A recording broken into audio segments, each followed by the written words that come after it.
मुझसे कुछ गलती हो गई तो मुझे माफ करो, माफ करो, माफ करो। मेरी गलती हो गई, मुझे माफ कर दो, मुझे माफ कर दो, मुझे माफ कर दो। गलती हो गई, गलती हो गई, गलती हो गई। रुख से पर्दा जो उठा रखा है तौबा तौबा, रुख से पर्दा जो उठा रखा है तौबा तौबा, तूने हंगामा मचा रखा है तौबा तौबा। सलाम, नमस्ते, सत श्री अकाल। मैं हूं आपके साथ हर्षिता मिश्रा और आप देख रहे हैं टाइम्स मेल। आजकल मुंबई में मराठी के नाम पर कभी बैंक वालों को पीटा जा रहा है, कभी वॉचमैन को पीटा जा रहा है, तो कभी राह चलते हिंदी बोलने वालों को पीटा जा रहा है। खासकर मुंबई में हिंदी बोलने वाले लोगों को नीचा दिखाया जा रहा है और ये सब कुछ मोबाइल में फिल्माया जा रहा है। पिटाई का वीडियो वायरल किया जा रहा है। पर यकीन मानिए, ऐसे नफरती जमूरों का केवल एक ही इलाज है और वो है मियां भाई का तमाचा।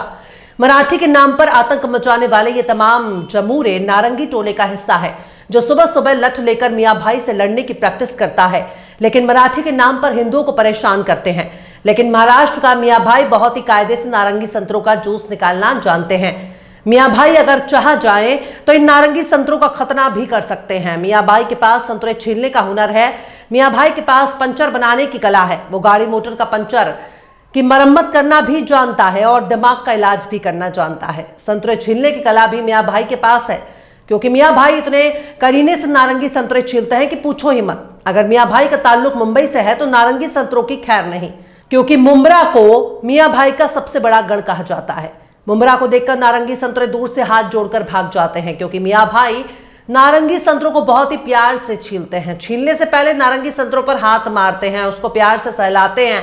फिर जब संतरों की गर्मी शांत हो जाती है, मियां भाई के हाथ में जाते हैं ही संतरों का छिलका ढीला हो जाता है।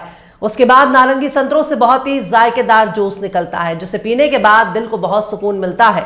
ऐसा हम इसलिए कह रहे हैं कि मुंबई में मियां भाई ने मराठी भाषा के नाम पर आतंक मचाने वाले एक नारंगी संतरे का जूस निकाल दिया है। पहले तो मियां भाई ने अपने स्टाइल में मराठी गर्मी शांत कराई, फिर उसके सिर से मराठी का भूत उतारा, जिसके बाद नारंगी संतरा अपने हाथ पैर जोड़कर माफी मांगने लगा, बिल्कुल पेंशन वाले माफी वीर की तरह। मुझसे कुछ गलती हो गई तो मुझे माफ करो, माफ करो, माफ करो। मेरी गलती हो गई, मुझे माफ कर दो, मुझे माफ कर दो, मुझे माफ कर दो। गलती हो गई, गलती हो गई, गलती हो गई।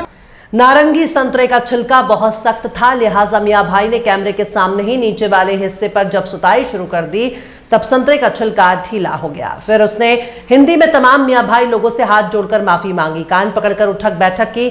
दरअसल उस संतरे की किस्मत ही खराब थी। उसने नारंगी रंग का टी शर्ट पहन रखा था, पर वो भूल गया कि मराठी के नाम पर उसके तमाचे खाने वाले केवल सनातनी हो सकते हैं। मियां भाई ने उसके सर से जब मराठी का भूत उतार दिया, तब यही मराठा योद्धा हिंदी में बात करने लगा, उर्दू बोलने लगा। मतलब मराठी सिखाने आया था और हिंदी उर्दू सीख कर जा रहा है। मुझसे कुछ गलती हो गई तो मुझे माफ करो, माफ करो, माफ करो। मेरी गलती हो गई, मुझे माफ कर दो, मुझे माफ कर दो, मुझे माफ कर दो। गलती हो गई, गलती हो गई, गलती हो गई। इसे ही कहते हैं चौबे जी चले 26 जी बनने और दुबे जी बन के लौट आए। अभी हाल ही में छावा मूवी देखने के बाद तमाम सनातनी तनातनी करने लगे थे। उस वक्त सबको औरंगजेब से बदला लेना था, पर जैसे मराठी का भूत सिर पर सवार हुआ, वैसे ही सबको शिवाजी और उनका छावा पराया लगने लगा। अब मराठी के नाम पर शिवाजी के मानने वाले छावा को चाहने वाले सनातनी को पीट रहे हैं। पर मियां भाई के पास भूत उतारने के लिए बहुत ही मोटा वाला लठ मौजूद है, जिसके एक बार उद्घाटन होने के बाद तीनों लोगों के दर्शन हो जाते हैं। आखिर कैसे नारंगी संतरों को छील रहे हैं मुंबई के मियां भाई? आखिर कैसे नारंगी संतरों की प्यार से सुताई कर रहे हैं मियां भाई? आखिर कैसे नारंगी संतरों का जूस निकाल रहे हैं टोपी वाले भाईजान? आखिर कैसे मियां भाई के लठ ने कर दिया नारंगी संतरों का इलाज? बताएंगे आपको और भी बहुत कुछ। लेकिन आप अगर हमारे चैनल पर नए हैं और पहली बार हमारी वीडियो को देख रहे हैं, तो आप हमारे चैनल टाइम्स मेल को सब्सक्राइब कर लें, वीडियो को लाइक कर दें और बेल आइकन का नोटिफिकेशन बटन भी प्रेस कर दें, ताकि बिना देरी हमारी हर खबर आपको मिलती रहे। लौटते हैं आप खबर की तरफ। महाराष्ट्र नवनिर्माण सेना के सरगना राज ठाकरे ने भाषा के नाम पर आतंक मचा रखा है। ये वही राज ठाकरे हैं जो मोदी जी के आंखों का तारा, भाजपाइयों का दुलारा है, शिंदे और फडणवीस का प्यारा है। सत्ता और हुकूमत की मेहरबानी की वजह से राज ठाकरे और उसके गुंडे मौज काट रहे हैं, वरना जिनकी जगह जेल में होनी चाहिए, उन्हें सत्ता के इशारे पर इतना दुलार प्यार ना मिल रहा होता। जब मुसलमानों से लड़ना होता है, तब ये खुद को सनातनी कहने लगते हैं, मस्जिदों के बाहर हनुमान चालीसा पढ़ने लगते हैं और बाद में यही लोग भाषा के नाम पर सनातनियों को पीटते हैं। मराठी के नाम पर हिंदी बोलने वाले गरीब और नौकरी पेशा लोगों को मार रहे हैं। राज ठाकरे को शर्म नहीं आती। वो गरीब अगर नौकरी ना करता होता तो तुम्हारे चमचों का टेटुआ दबा देता। वो अनाज पैदा करने वाली कौम है जो तुम्हारे मुंह तकने वाले का इंतजाम करती है, जिन्हें तुम यूपी बिहार वाला कहते रहे हो। अगर इन्हीं हिंदी बोलने वालों ने तुम्हारे गर्दन को एक हाथ से पकड़ लिया, तुम पैंट में ही खाया पिया न्यौछावर कर दोगे। एक जमूरा बकायदा वीडियो बनाकर कहता है कि जलियांवाला बाग बना देंगे, यानी खुलेआम नरसंहार की धमकी दे रहा है। जब कांग्रेस में था तब मियां भाई के यहाँ टूंडे कबाब खाता था, बड़े की हलीम खोजता था, पाया और नहारी मांगता था, पर अब कच्चे वाली गैंग में शामिल हो गया। राज ठाकरे के गुंडे बैंक में घुसकर हिंदी में लिखे स्टिकर नोच रहे हैं, हिंदी बोलने वाले लोगों को पीट रहे हैं, क्योंकि महाराष्ट्र में उनके पापा की सरकार है। जब सैयाबाई कोतवाल तो फिर डर काहे का। अक्खा महाराष्ट्र में मराठी के नाम पर आतंक मचाने वाले नारंगी गैंग का हिस्सा है। कंपनी में घुसकर गार्ड को पीट रहे हैं, मराठी में बात करने के लिए बोल रहे हैं। अगर कर्मचारी ने मराठी में बात नहीं की या उसे मराठी नहीं आती तो कह रहे हैं कि मुंबई में रहकर मराठी बोलना होगा। अगर मुंबई में हिंदी बोलने वालों ने मुंह फेर लिया तो महाराष्ट्र का दिवाला निकल जाएगा। अगर हिंदी वालों से इतनी ही तकलीफ है तो हिंदी इलाकों से उगने वाले अनाज से तौबा करो। अगर हिंदी से इतनी दिक्कत है तो फिर बॉलीवुड का बहिष्कार करो, उन्हें मारो, पीटो, भगाओ और बोलो कि एक भी हिंदी फिल्म नहीं बननी चाहिए, वरना तुम्हारी चमड़ी उधेड़ लेंगे।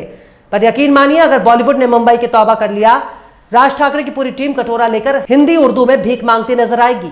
मुझसे कुछ गलती हो गई तो मुझे माफ करो, माफ करो, माफ करो। मेरी गलती हो गई, मुझे माफ कर दो, मुझे माफ कर दो, मुझे माफ कर दो। गलती हो गई, गलती हो गई, गलती हो गई। महाराष्ट्र इसी देश का हिस्सा है। जबरन भाषा थोपना गलत है। किसी भी नागरिक को जबरन भाषा सीखने और बोलने के लिए मजबूर नहीं किया जा सकता। इसी जोर जबरदस्ती के खिलाफ तमिलनाडु में गुस्सा देखा जा रहा था, तब इसे एंटी हिंदी और एंटी नेशनल कहा गया। उस वक्त हर किसी का राष्ट्रवाद जाग उठा था, पर अब यही राष्ट्रवाद कौन से बिल में दुबक कर बैठा है, उसे बाहर निकालो। जब मुसलमानों को नीचा दिखाना था तब तो सनातनी बन गए, अब जब भाषा की बात आई तब तू तड़ाक पर उतर आए। ऐसा क्यों भाइयों?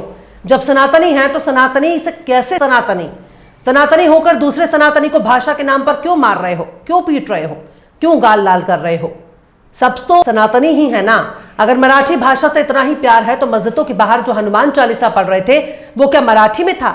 गीता क्या मराठी में है? रामायण मराठी में है क्या? रामचरितमानस भी मराठी में पढ़ते हो क्या? पर इतना तो तय है कि जिस दिन भारत को हिंदू राष्ट्र बनाया जाएगा, सबसे पहले तमाम के तमाम सनातन प्रेमियों की बलि चढ़ाई जाएगी। दलितों को आग में झोंक दिया जाएगा, ओबीसी वालों को उनकी औकात दिखाई जाएगी, वापस गले में हांडी और पीठ पीछे झाड़ू नजर आएगा। जो लोग शिवाजी महाराज के नाम पर कूद रहे हैं उनसे पूछना चाहिए कि अगर शिवाजी महाराज सनातन के लिए लड़ रहे थे तो उनका राज्याभिषेक पुरोहितों ने क्यों नहीं होने दिया? कौन से मुसलमान ने राज्याभिषेक का विरोध किया था? क्यों बनारस से पुरोहित को बुलाना पड़ा? क्यों पैर के अंगूठे से उनका राज्याभिषेक कराया गया? तो भक्तों, अपने आंख पर पड़ा अंधभक्ति का चश्मा उतारो, अक्ल पे पड़ा मूर्खता का पर्दा हटाओ और होश में आओ, जियो और जीने दो। बहरहाल चलते चलते आखिर में मिर्जा गालिब ने भी क्या खूब फरमाया है। आईना देख अपना सा मुंह लेके रह गए, आईना देख अपना सा मुंह लेके रह गए, साहब को दिल न देने पे कितना गुरूर था। फिलहाल इस खबर में बस इतना ही। इस पूरी खबर को शम्स तबरेज ने लिखा है, जिन्हें आप ट्विटर पर भी फॉलो कर सकते हैं। ट्विटर हैंडल है @शम्स तबरेज कासी। ये वीडियो आपको कैसा लगा कमेंट बॉक्स में जरूर बताइए। वीडियो पसंद आए तो लाइक करें, शेयर करें और बेबाक निष्पक्ष स्वतंत्र पत्रकारिता को सपोर्ट करने के लिए आप हमारे चैनल टाइम्स मेल को जरूर से सब्सक्राइब करें और हाँ, बेल आइकन की घंटी वाली बटन आप जरूर से दबा दें ताकि आपको हमारे आने वाले नए वीडियो की नोटिफिकेशन फौरन ही मिल जाए। फिर मिलता है किसी और वीडियो में एक नई खबर के साथ। हर्षिता मिश्रा को दीजिए इजाजत। जय हिंद। अगर अभी तक आपने हमारे चैनल टाइम्स मेल को सब्सक्राइब नहीं किया है तो जल्दी से सब्सक्राइब कर दें और बेल आइकन भी प्रेस कर दें।